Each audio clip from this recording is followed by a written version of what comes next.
오늘 우리에게 주시는 하나님의 말씀은 예레미야 42장 15절부터 22절 말씀입니다. 15절부터 함께 읽겠습니다. 너희 유다의 남은 자여, 이제 여호와의 말씀을 들으라. 만군의 여호와 이스라엘의 하나님께서 이와 같이 말씀하시되, 너희가 만일 애굽에 들어가서 거기에 살기로 고집하면 너희가 두려워하는 칼이 애굽 땅으로 따라가서 너희에게 미칠 것이요, 너희가 두려워하는 기근이 애굽으로 급히 따라가서 너희에게 임하리니 너희가 거기에서 죽을 것이라.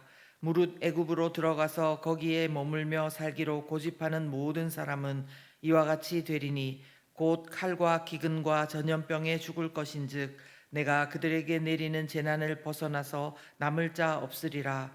만군의 여호와 이스라엘의 하나님께서 이와 같이 말씀하시되, 나의 노여움과 분을 예루살렘 주민에게 부은 것 같이 너희가 애굽에 이를 때에 나의 분을 너희에게 부으리니 너희가 가증함과 놀램과 저주와 치욕거리가 될 것이라. 너희가 다시는 이 땅을 보지 못하리라 하시도다. 유다의 남은 자들아, 여호와께서 너희를 두고 하신 말씀에 너희는 애굽으로 가지 말라 하셨고 나도 오늘 너희에게 경고하는 것을 너희는 분명히 알라. 너희가 나를 너희 하나님 여호와께 보내며 이르기를, 우리를 위하여 우리 하나님 여호와께 기도하고 우리 하나님 여호와께 말씀하신 대로 우리에게 전하라. 우리가 그대로 행하리라 하여 너희 마음을 속였느니라. 너희 하나님 여호와께서 나를 보내사 너희에게 명하신 말씀을 내가 오늘 너희에게 전하였어도 너희가 너희 하나님 여호와의 목소리를 도무지 순종하지 아니하였은즉 너희가 가서 머물려고 하는 곳에서 칼과 기근과 전염병에 죽을 줄 분명히 알지니라. 아멘. 8월 1일 목요일 아침에 예레미야서를 통해서 함께 말씀을 나누겠습니다. 오늘 말씀은 흉악했던 이스마엘과 일행들의 이야기 기억나시죠? 근데 흉악했던 이스마엘과 그 일행들에게서 사로잡혔던 그 사람들을 구원했던 가레아의 아들 요하난과 또 구원받은 사람들에게 주시는 경고입니다. 우리는 7월 한 달 동안 예레미야를 묵상했습니다. 그런데 거기서 계속해서 반복되어 들리는 하나님의 메시지가 있습니다. 바로 너희가 듣지 않는다, 이 말씀입니다. 이것은요, 흉악했던 이스마엘 일행들만 하나님의 말씀을 듣지 않은 것이 아니라요, 구원의 통로가 되었고 또 구원받았던 그 사람들에게도 역시 마찬가지의 말씀이 됩니다. 오늘도 보시면은 계속해서 하나님의 경고, 하나님의 메시지가 들리는데 이들이 듣지 않고 있는 모습을 볼 수 있는 것입니다. 자, 그렇다면은 우리가 오늘 말씀을 통해서 이들이 왜 하나님의 말씀을 듣지 않고 있는지 묵상해 보기를 원합니다. 먼저 첫 번째는요, 두려움으로 인한 고집 때문입니다. 첫 번째는 두려움으로 인한 고집 때문에 하나님의 말씀을 듣지 않는다는 것입니다. 사실 두려움으로 인한 고집은 불신앙이라는 말로 바꿀 수 있겠습니다. 하나님은 예레미야를 통해서 가레아의 아들 요하난과 그에 함께 있는 자들에게 애굽으로 가지 말고 유다에 계속 머무르라고 말씀하셨습니다. 그러나 하나님의 말씀은 그들에게는 마치 살 길을 하나님께서 막는 것과 같은 그런 말씀으로 들렸을 수도 있습니다. 왜냐하면 비록 그들은 이스마엘과 그 일행들이 그다랴 총독을 살해하고 또 실로와 사마리아로부터 온 70명을 또 죽이고 미스바에 남아있는 사람들도 다 잡아가는 것을 그들이 구원했지만, 잘못하면은 바벨론의 화가 남은 자기들에게 미칠 수 있었기 때문에 41장 18절에 이렇게 기록되어 있습니다.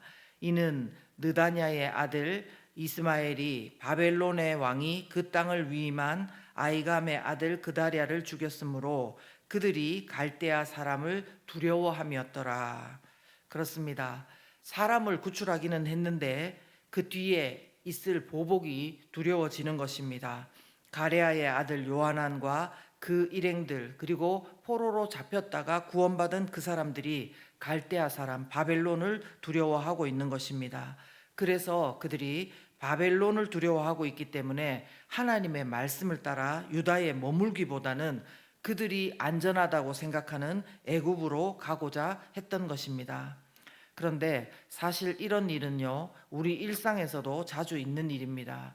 물론 결국은 우리가 하나님 말씀대로 순종하게 된다고 하더라도요, 처음에 이런 상황에 놓일 때 우리는 두려움에 휩싸이고, 그들뿐만이 아니라 우리도 이렇게 두려움에 휩싸이고, 말씀보다는 내가 안전하다고 생각하는 애굽으로 가야 된다, 이런 고집으로 쏠리기 때문입니다.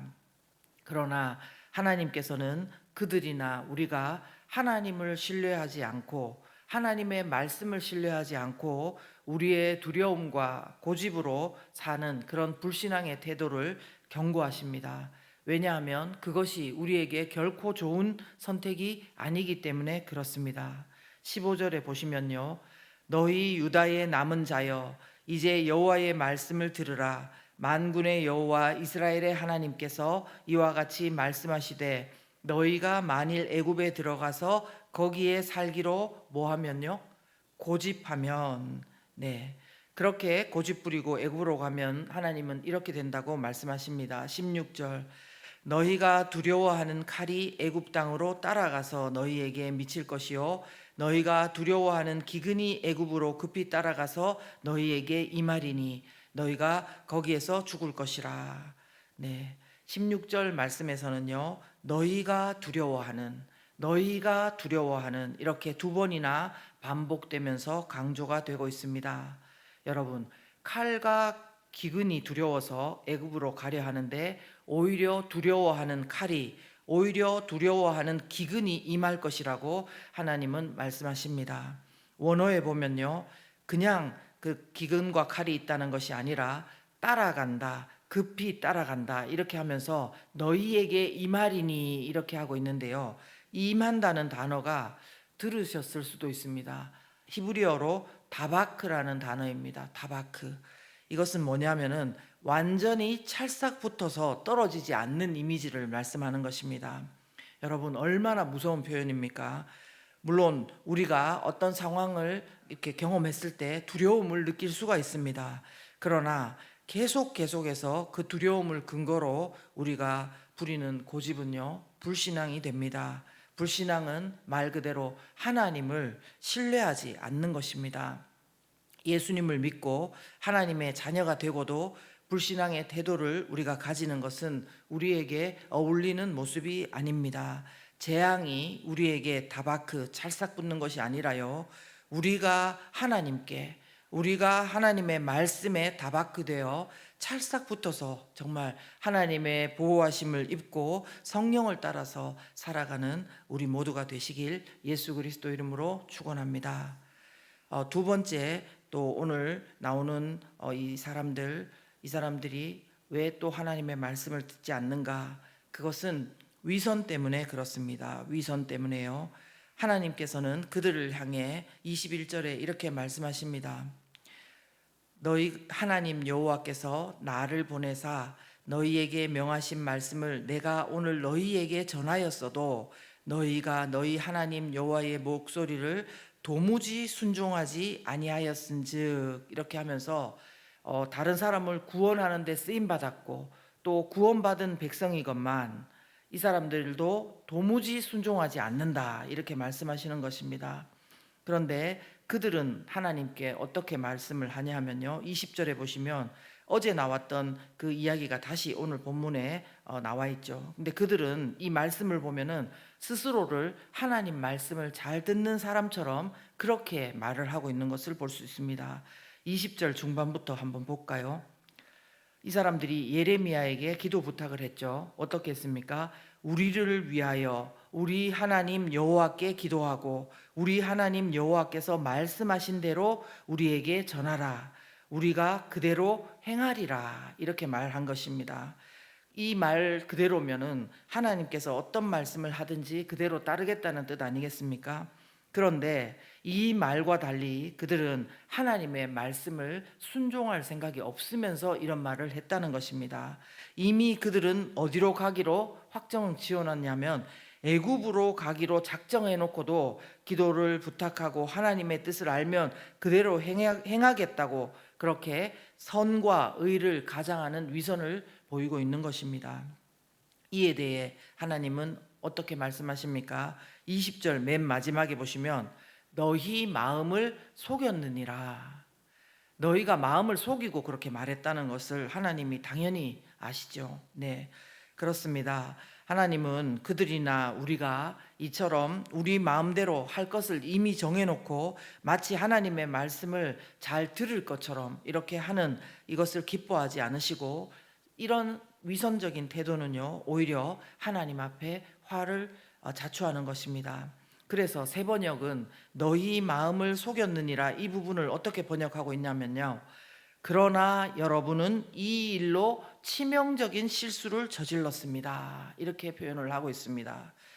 오늘 우리도 이런 치명적인 실수, 즉 우리 마음을 속이며 그런 말을 할 때가 있습니다. 그런데요, 믿어지면 믿어진다고 해야 되고, 안 믿어지면 안 믿어진다고 해야 되고, 아직 아니면은 아직은 아니라고 해야 되고요, 모르면 모른다고 해야 되고, 알면은 안다고 해야 합니다.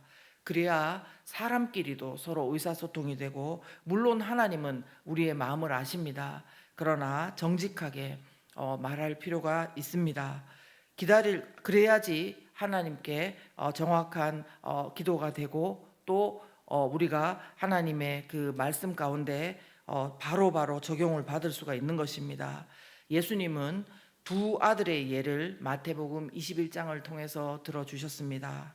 맏아들은 아버지에게 포도원에 가서 일하겠다 이렇게 하고는 나중에 가지 않았습니다. 그런데 둘째 아들은 싫다고 했습니다. 그런데 나중에 뉘우치고 갔다고 했습니다. 그런데 예수님께서 물으셨습니다. 이 중에 누가 하나님 뜻대로 했습니까? 이렇게 물었습니다. 여러분, 누구입니까? 예, 둘째 아들입니다.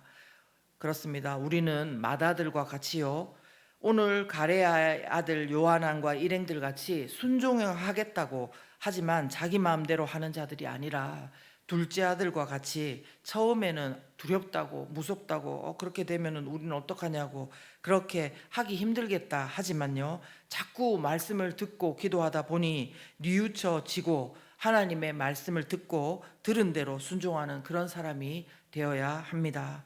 마음과 입술과 행동이 다를 때 그런 위선을 우리는 조심해야 합니다. 그렇지 않으면 사람끼리도 하나님과도 친밀한 교제에 이를 수 없습니다. 누구나 다른 사람에게 좋게 보이고 싶습니다. 그러나 이것을 거부하고 거절하고요, 넘어서야 됩니다. 위선은 무엇입니까? 치명적인 실수입니다.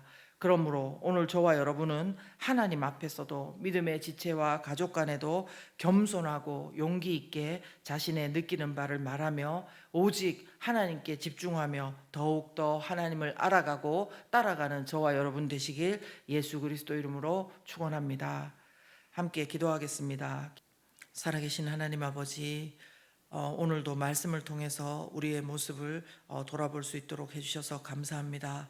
우리의 삶 가운데 두려움이 느껴질 때마다 우리는 하나님의 말씀을 따르기보다는 하나님 두려운 그 가운데 사로잡히고 우리가 생각하는 안전한 곳으로, 그것으로 선택하고자 하는 때가 너무나 많았습니다. 하나님, 그러나 오늘 다시 환기하고 하나님을 바라보며 정말 힘을 낼 수 있도록 도와주시옵소서. 두려움에서 나온 결정이 아니라 크신 하나님을 바라보고 선택하고 결정하고 또 머무를 수 있도록 하나님께서 역사하여 주시옵소서. 또한 우리 마음 가운데에 믿음이 있어야만 하고 믿음이 있는 것처럼 보이고 싶어서 또 취하는 위선적인 태도가 있다면 이 시간 내려놓고 하나님 앞에 겸손하게 엎드리기를 간절히 바랍니다. 하나님 앞에 엎드릴 때 우리 가운데 예수 그리스도의 보혈로 정결케 하여 주시옵고 성령으로 충만하게 하여 주셔서 우리가 정말 눈앞에 있는 것을 바라보지 않게 하고 표대를 향하여서 나아가는, 하나님께서 주시는 상을 향해서 나아가고 하나님을 신뢰함으로 나아가는 저희 모두가 될 수 있도록 오늘 우리 모두 가운데 역사하여 주시옵소서.